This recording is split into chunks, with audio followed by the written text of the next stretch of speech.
जन्म जन्म में हमने बहुत भोग भोगे, काम भोग भी भोगा है, नववधु, माला चंदन, नाना प्रकार की सुख सामग्री, बहुत अहंकार था, बड़े बड़े पदों में गया, कुछ नहीं, आज फिर वैसे का वैसा हूं। भाई मेरी प्रार्थना मान लो ऐसे आप भी हो, कभी आप भी देवता बने होगे, स्वर्ग के भोग भोगे होगे, कभी नरक गए होगे, कभी नाना प्रकार की और योनियों में गए होगे, सब भोगा, सब कर लिया, भगवत प्राप्ति नहीं की एक बार भी। आप हिम्मत कर लो, बहुत शास्त्र पढ़ लिए, ज्यादा पढ़ने की जरूरत नहीं है। कह रहे हैं अभ्यस्ताच समस्त शास्त्र विदितिर मोहस्तु, मोह ही होगा, अज्ञान ही बढ़ेगा। क्या अष्टांग योग में चले कि ये सिद्धि प्राप्त करें, कि इस मार्ग में चले, कि इस मार्ग में चले। बहुत शास्त्रों का ज्ञान होना दुर्भाग्य ही है। कोई कह सकता है ऐसा कैसे कह सकते हो? क्योंकि वो निर्णय नहीं कर पाता मैं किधर चलूं। हजारों मार्गों का ज्ञान है, एक कदम नहीं चला किसी मार्ग में तो दुर्भाग्य नहीं, और क्या है, निर्णय निकला, पूरा जीवन हो गया, हर किलोमीटर का ज्ञान है हर रास्ते के, लेकिन चले एक कदम नहीं कि उस किलोमीटर के बाद फिर क्या है, अब गए ही नहीं तो अनुभव ही नहीं।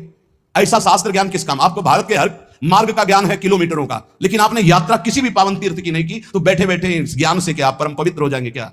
आपने कभी अवगाहन नहीं किया किसी तीर्थ का, किसी धर्म क्षेत्र का, किसी पुरियों का, धामों का, और आपको सब ज्ञान है, वो ज्ञान किस काम का? हलवा की पूरी प्रक्रिया बनाने के आप एक सांस में बता जाओगे, लेकिन कभी बना के पाया? बोले नहीं, तो फिर मतलब क्या रहा? ये शास्त्र ज्ञान तभी सार्थक है जब भगवत साक्षात्कार करो।